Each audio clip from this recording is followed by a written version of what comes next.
น้องเด้อนี่คือเดี๋ยวได้ผิดลูกผิดระบายออกเขาช่วยเขาจะไปเอาเงินเขาจะมาบอก1,000 บาทเขาผากมาพันกับสบายดีพี่น้องเมื่อสกูสกุลเนาะมื้อนี้ก็มาพบกับอาร์เทลไลฟ์สไตล์อีกคือเก่าเด้อพี่น้องเด้อมื้อนี้คอยกับสิพาพี่น้องไปเยี่ยมยามทำข่าวนะพี่น้องไปยามพระอาจารย์เพิ่นเนาะพระอาจารย์เกตแก้วทอนุราชอยู่บ้านวนคูนนั่นเองพี่น้องขึ้นกับเมืองไสบุทองแขวงสวรรณเขตซึ่งบ้านวนคูนก็ติดกับบ้านคำศรีดานั่นเองพี่น้องประเทศไทยอันนี้ก็ชื่อว่าอยู่ในแคมป์คลองพี่น้องมีครูบาอาจารย์เพิ่นไปเยี่ยมยามเพิ่นเนาะเพิ่นก็ทักทายสบายดีกันเนาะเพิ่นก็ได้อบรมกันเพราะบ่ได้พบกันเวลา3เดือนกว่าๆพี่น้องหลังจากที่ว่าเข้าประชุมพรรษาเนาะออกประชุมพรรษาแล้วก็มาพบกันพี่น้องเอ้ยก็ถือว่าพระอาจารย์เกตแก้วนะเพิ่นก็เป็นหมอยาพื้นเมืองพี่น้องเกี่ยวกับยาปัวกระเพาะปัวพวกโรคเกาเนาะแต่เพิ่นก็บ่ได้เอาจริงเอาจังเนาะเกี่ยวกับการเฮ็ดหักยากันนี่แต่ว่าเพิ่นก็มักหักในอาชีพนี้เนาะแต่ก็บ่ถึงกับว่าถือเป็นอาชีพพี่น้องแต่เพิ่นก็คือว่าไปหาเฮายมหักยาเพิ่นก็ศึกษามาหลายแล้วพี่น้องอันนี้ก็คือบรรยากาศหอมๆเพิ่นว่าอยู่วัดเพิ่นนี่ก็มีดงของปู่เนาะปู่ยังก็บ่ฮู้เนาะเจ้าปู่เนาะแล้วก็มีหักยมหักยาเพิ่นก็ตัดมาสายอันนี้คือเพิ่นได้แบ่งให้ทั้งคอยนั่นแหละคอยก็สิเอาไปกินลองเบิ่งว่าสิเป็นจังไดเนาะพี่น้องตามที่ว่ากินก็รู้สึกว่าดีเนาะคลิปนี้ก็ถ่ายมาโดนเติบแล้วพี่น้องก็หาก็สิเอาลงพี่น้องก็รู้สึกว่าดีเด้อพี่น้องกินแล้วก็ยาดีกระเพาะอีกแบบนึงก็คือว่ากินแล้วแบบถ่ายออกกินอีกแบบนึงก็คือว่าแบบมันบ่ถ่ายออกอะนะมันมีสองอย่างพี่น้องยาก็ดีสรรพคุณของมันก็คือว่าถ้าว่าถึกเนาะถึกกับโรคของเฮาเป็นนะก็สิดีก็สิหายแต่ถ้าว่ามันบ่ถึกกันก็มันก็บ่หายพี่น้องแต่ก็มีหลายคนนะเอาไปกินก็รู้สึกว่าดีพี่น้องเอ้ยอันนี้คือเพิ่นก็อยู่ในแคมป์ของพี่น้องบ่อนเพิ่นสถานที่เพิ่นพักผ่อนตอนยามกลางเว้นพี่น้องก็เลยว่านั่งทายแล้วก็อบรมกันเรื่องเกี่ยวกับยาแล้วก็การใช้ชีวิตอยู่ในวัดวาศาสนาพี่น้องก็หลายๆอย่างเนาะแต่ข้อยก็บ่ได้ถามหยังลึกแต่ส่วนหลายข้อยก็สิถามเกี่ยวกับยาหลายกว่าเย็นดีนะครับเนาะแล้วก็มีอีกบทสัมภาษณ์อันนึงเด้อพี่น้องเด้อไปฟังเบิ่งบรรยากาศแบบว่าในตอนที่สัมภาษณ์เพิ่นเนาะตอนนี้ก็ข้อยก็เลยพากก่อนพี่น้องเอ้ยเว้ากันก่อนให้พี่น้องฟังเนาะข่าวๆเนาะเวลาถ้าผู้ใดที่ว่าเป็นโรคกระเพาะโรคเกาต์ก็สามารถอยู่บ้านไก่เคียงเท่านั้นก็สามารถเข้าไปถามเพิ่นได้เด้อพี่น้องเด้อก็บ่แม่นว่าโฆษณาหยังดอกอันนี้ก็ดีแล้วแต่จุดประสงค์ก็เว้าเรื่องนั้นก็บางทีก็เฮาก็อาจไปนำไปต้มกินอาจจะดีหรือว่าจะหายเนาะบางคนก็หายามาทางชีวิตก็บ่พอเนาะอาจจะกินยาทางอื่นมาหลายแล้วแต่มันก็บ่ดีพี่น้องก็แล้วแต่พี่น้องอันนี้ก็ดีเนาะก็เพิ่นก็อยู่บ้านวนคูนนั่นเองพี่น้องช่วงนี้ก็เพิ่นออกพรรษาบ่ฮู้ว่าเพิ่นสิไปทางใดเนาะก็แล้วแต่พี่น้องเอ้ยไปหาเพิ่นก็อาจจะพบพ่อเพิ่นหรือบ่พบก็แล้วแต่เนาะอันนี้ก็บ่ได้เอาเบอร์โทรเพิ่นซ้ำหรือว่าติดต่อทางข้อยเองก็ได้เนาะคอนแทคมาเนาะเขาก็สิคอมเมนต์มาก็ได้พี่น้องคอมเมนต์ในช่อง YouTube แล้วก็สิเอาเบอร์ให้เนาะประมาณนี้ถ้าบ่ได้เป็นโรคเก่าโรคกระเพาะประมาณนี้เพิ่นก็อาจจะเฮ็ดยาแบบจำกัดประมาณนี้เอาจะได้ก็ไปรับชมฟังเบิ่งตอนสัมภาษณ์กันเลยพี่น้องเนาะไปรับชมกันได้เลยพี่น้องครับสบายดีพี่น้องปอกป่าเมื่อสักครู่สักคนน่ะมื้อนี้ก็มาพบกับอาเตียนไลฟ์สไตล์คือเก่าพี่น้องมื้อนี้ก็อาเตียนก็มาวัดศรีสมบูรณ์บ้านวนคูนพี่น้องมาหาพระอาจารย์เพิ่นเนาะคือย่า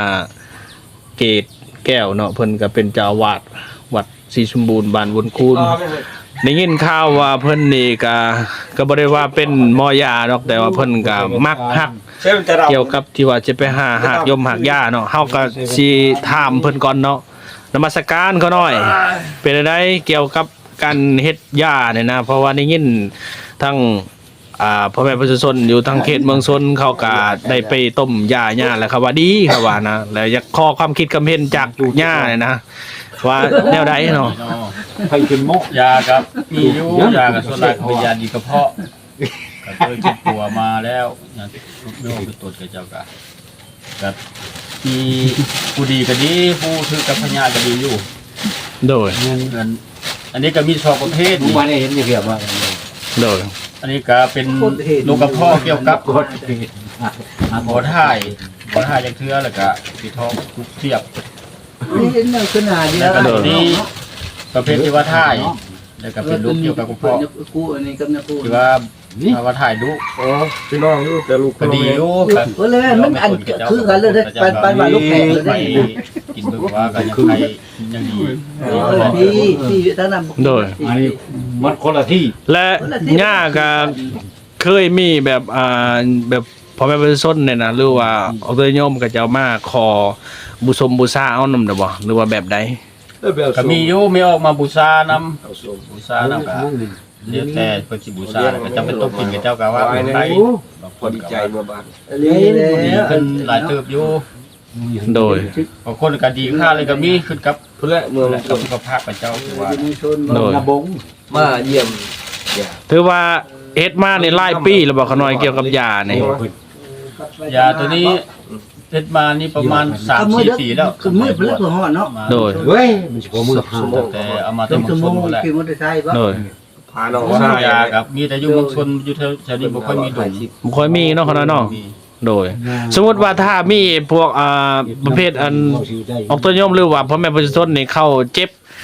เจ็บเส้นหรือว่าเป็นโรคเกาต์หรือว่าพวกกระเพาะในเสียนั้นได้สิติดต่อหาพระอาจารย์ได้ ควา นะ มลับของเราเราบุเปิด ก็มีแต่โทรมาเบอร์โทรศัพท์ก็ได้บ่ใช่ก็มาเอาอยู่วัดเวิร์ดคูนนี่ก็ได้ โดย ว่าให้พักทั้งระบบเลย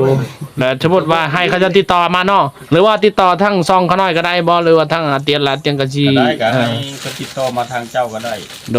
ยวิบาดนี้เขาน้อยสิถามวิธีกินเนี่ยนะเฮาต้มในจักหม้อแล้วเฮ็ดแบบใดหรือว่าจักมือหาจักมือสมมุติว่าจึงสิหายเศร้าแล้วว่า1หม้อ2หม้อบ่ มีแต่ต้มกินประมาณ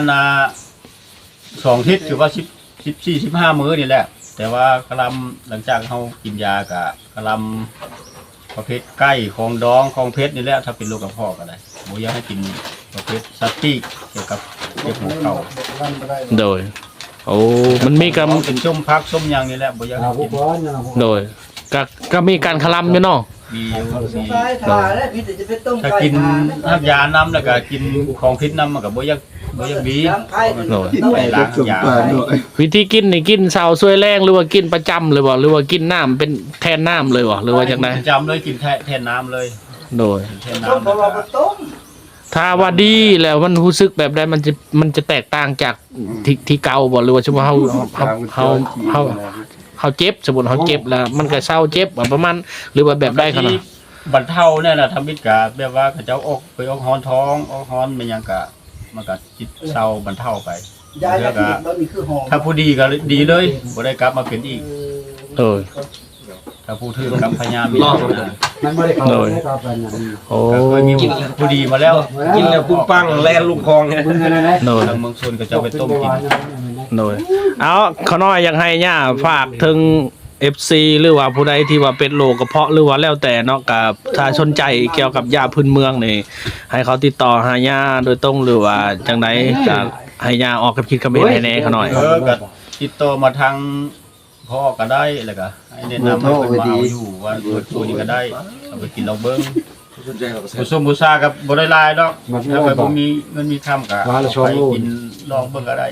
โดย ลองเบิ่งก็ได้ โดยเอาฉะนั้นแหละเขาน้อยสิแปะเบอร์ย่าหรือว่าสิเอาเบอร์เขาน้อยในไซนี้แล้วให้เขาติดต่อมาเลยสิแนะนำเนาะหรือว่าให้มาหาย่าโดยตรงเลยก็ได้เนาะอยู่วัดศรีสมบูรณ์บ้านวนคูนเมืองไซภูทองเนาะเขาน้อยเนาะเอาฉะนั้นก็ขออกขอบใจและให้ย่าให้พรในเขาน้อยในจักน้อยหนึง ขอพรน้ำย่าเลย สาธุเด้ออยู่ดีมีแฮงหายทุกข์หายโศกหายโรคหายภัยหายพญาโลคามีความสุขความเจริญในหน้าที่การงานโดยเทินสา สาธุ